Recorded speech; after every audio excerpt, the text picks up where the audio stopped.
अस्सलामुअलैकुम वरहमतुल्लाहि वबरकातुहू। मैं हूँ आपका भाई, आपका मेज़बान फहद सब्ज़ी और आप देख रहे हैं मेरा मालूमाती यूट्यूब चैनल फहद इन्फो।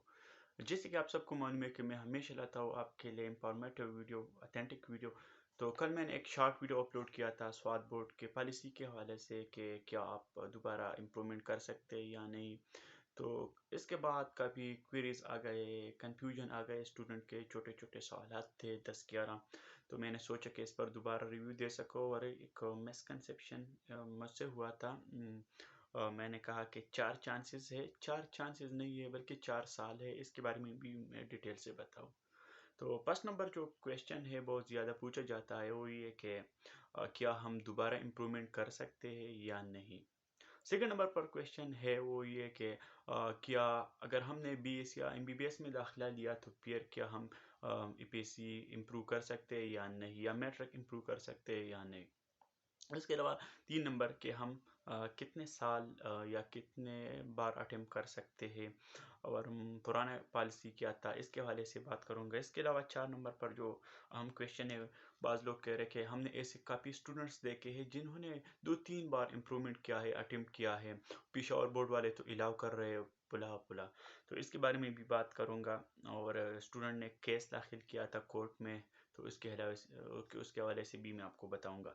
इसके अलावा 5 नंबर पर अक्सर मेरे वीडियो के बाद काफ़ी लोगों ने पूछा कि हम तो इम्प्रूवमेंट नहीं कर सकते, तो क्या हम कैंसलेशन कर सकते हैं इनवल 1 एग्ज़ाम 2023 में। तो इसके हवाले से भी मैं बात करता हूँ। इसके अलावा ये क्वेश्चन तो किसी ने नहीं किया लेकिन चेयरमैन साहब ने मुझे बताया, तो मैं आपको बताऊंगा कि जो थर्ड डिविजनर है जिनका रिजल्ट थर्ड डिवीजन में आया है, तो क्या उनके लिए भी ये लिमिट है 4 साल या नहीं। इसके अलावा से भी मैं बात करूंगा। इसके अलावा 7 नंबर पर जो मोस्टली रिपीटेड क्वेश्चन है कि रीचेकिंग या रिटोटलिंग स्टार्ट हुआ है या नहीं, तो इसके हवाले से भी एक कानून है, उसके हवाले से भी मैं बात करूंगा। और रीचेकिंग प्रोसेस क्या होता है, यानी इसमें कैसे रीचेकिंग की जाती है, इसके हवाले से भी मैं चेयरमैन साहब का एक क्लिप आपके साथ शेयर करूंगा, क्योंकि मैंने खुद उनसे इंटरव्यू में पूछा था, तो इसलिए वो क्लिप आपके सामने रखूंगा। इसके अलावा एक गुड न्यूज़ है स्वाद बोर्ड की तरफ से, वो भी आपको इस वीडियो में बताऊंगा अगर आप मेरे साथ रहें। 9 नंबर पर जो क्वेश्चन है, पहले हम कर सकते थे एडिशनल मैथ्स।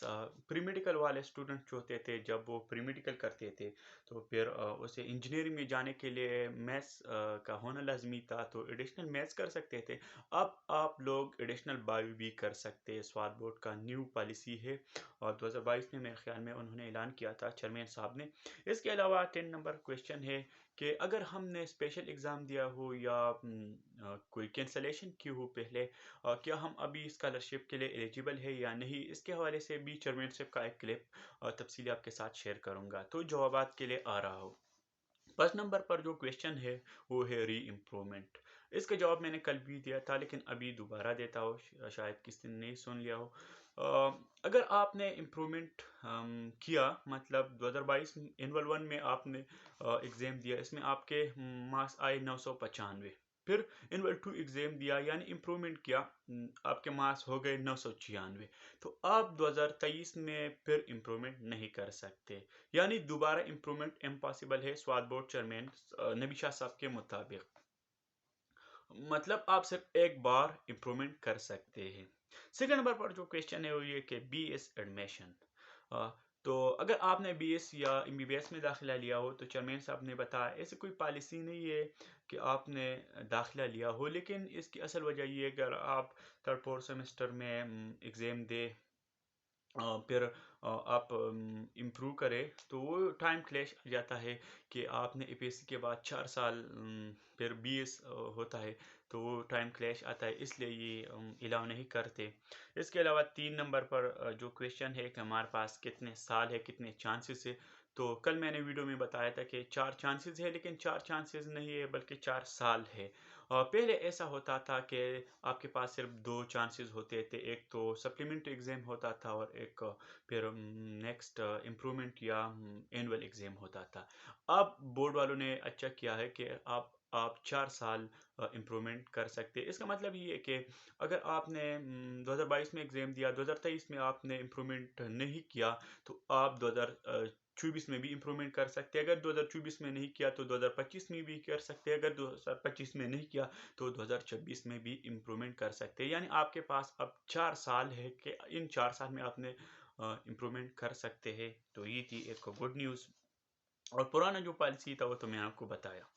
अ, अक्सर स्टूडेंट कह रहे हैं कि हमने ऐसे स्टूडेंट देखे हैं कि जिन्होंने 2-3 बार इम्प्रूवमेंट किया है, तो उसके हवाले से भी मैं एक बात बताता चलो, क्योंकि पहले स्पेशल एग्ज़ाम जो हुआ था कोरोना के टाइम पर, लोगों ने एग्ज़ाम दिया। फर्स्ट एनुअल 1 एग्ज़ाम नॉर्मल, फिर उसके बाद स्पेशल एग्ज़ाम दिया। स्पेशल एग्ज़ाम में भी उनके मार्क्स इम्प्रूव हुए। इसके बाद एनुअल 1 एग्ज़ाम जो था, पहले तो एनुअल 1 नाम नहीं था बल्कि एनुअल एग्ज़ाम भी दिया, उसमें भी मार्क्स इम्प्रूव किए। लेकिन वो तो एक्सेप्शनल होता, एक्सेप्शनल तो एक्सेप्शनल होता है, और स्पेशल एग्ज़ाम वाला केस निकाले। इसके अलावा बाज़ लोग पूछ रहे कि पेशावर बोर्ड वाले तो अलाउ करते हैं। तो चेयरमैन नबी शाह साहब ने बताया कि पेशावर बोर्ड वालों से भी मेरी बात हुई है। उन्होंने कहा कि हम दोबारा इम्प्रूवमेंट को अलाउ नहीं करते। ये फेक न्यूज़ है, इस तरह कोई भी बात नहीं है।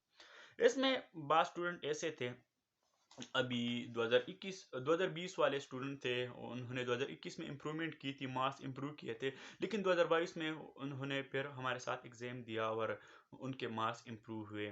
तो बोर्ड वालों ने उन्हें इजाज़त भी दिया, पहले उनके रोल नंबर भी आए, एग्ज़ाम भी हुआ, उनका रिज़ल्ट भी इशू हुआ। लेकिन फिर उनके डीएमसी ब्लॉक किए गए, क्योंकि स्टूडेंट फिर गए अदालत में, तो अदालत ने फैसला उनके ख़िलाफ़ किया कि दोबारा इम्प्रूवमेंट नहीं हो सकता। उनको अभी डीएमसीज नहीं मिले हैं, उन्होंने केस हार लिया है, मतलब ये है। इसके अलावा बाज़ स्टूडेंट पूछ रहे हैं कि हम इम्प्रूवमेंट तो नहीं कर सकते, क्या हम कैंसलेशन कर सकते? तो आपको क्लियर बताओ कि अब कैंसलेशन वाला पॉलिसी बिल्कुल ख़त्म हो गया है, अब बेटर मार्क्स पॉलिसी आ गया है। पहले आपके पास जो पॉलिसी थी हुई थी कि जब आप एग्ज़ाम देते थे तो फिर आप या तो सप्लीमेंट्री में मार्क्स इम्प्रूव करते थे या फिर एनुअल एनुअल एग्ज़ाम में। तो इसमें एक मसला तो ये था कि अगर सप्लीमेंट्री में आपके मार्क्स कम हो जाते तो आपको कम दिया जाता, अगर आप ज़्यादा करते तो आपका मार्क्स ज़्यादा हो जाते। लेकिन उनमें बेटर मार्क पॉलिसी नहीं था, यानी अगर आपके मार्क्स कम हो जाते तो आपको कम देते थे। फिर एनुअल में भी ये कहानी थी, सिर्फ एक इम्प्रूवमेंट था कि इसमें अगर आपके ओवरऑल मार्क्स इंक्रीज़ होते तो आपको मार्क्स इंक्रीज कर देते हैं डीएमसी मेरे का। अगर आपके ओवरऑल मार्क्स कम होते तो फिर आपको नहीं अलाउ करते। इसके अलावा इसमें और इम्प्रूवमेंट में एक गलती भी थी, एक जो अब अच्छा हुआ है। पहले ऐसा होता था, अगर आपके फिजिक्स में मार्क्स कम होते और केमिस्ट्री में ज़्यादा होते, 10 मार्क्स फिजिक्स में कम होते और 10 मार्क्स केमिस्ट्री में ज़्यादा होते, तो वो कैंसिल होते और आपका एक मार्क्स भी इम्प्रूव नहीं होता था। लेकिन अब बेटर मार्क्स पॉलिसी के मुताबिक अगर आपके फिजिक्स में कम हुए तो आपको और मार्क्स दिए जाते थे, और दिए जाते हैं।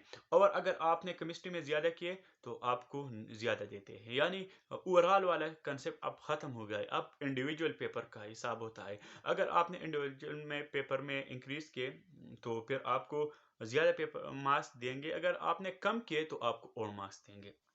इसके अलावा रीचेकिंग के हवाले से भी मैं बताता हूँ। रीचेकिंग के हवाले से नबी शाह साहब ने बताया कि हमारे वेबसाइट पर ओपनली लिखा गया है कि जब आपका रिज़ल्ट अनाउंस हो जाए, आपको डीएमसी मिल जाए, तो आप विद इन 15 डेज रीटोटलिंग के लिए अप्लाई कर सकते हैं, इसके लिए फीस जमा कर सकते हैं। तो 15 डेज़ के अंदर